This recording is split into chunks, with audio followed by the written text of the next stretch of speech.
আসসালামু আলাইকুম। আপনার স্ত্রী হলো সেই মানুষটি যিনি চিরদিনের জন্য জান্নাতে আপনার সঙ্গী হবে ইনশাআল্লাহ। একটা ব্যাপার কি জানেন? এই দুনিয়ার কোনো অর্জনই আর জান্নাতে হুবহু পাবেন না, শুধু আপনার স্ত্রীকে ছাড়া।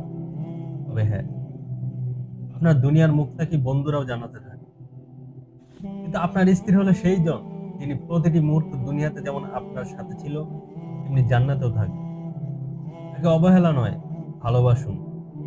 যারা প্রবাসে থাকেন, যারা দূরে চাকরি করেন, অথবা যারা অনেক রাত করে ঘরে ফিরেন, এমনকি বেশিরভাগ সময় বাইরে কাটান, তাদেরকে বলছি, আল্লাহি আপনার স্ত্রীর জন্য অর্থ ব্যয় করার চেয়ে আপনার স্ত্রীর সাথে সময় কাটানো বেশি গুরুত্বপূর্ণ।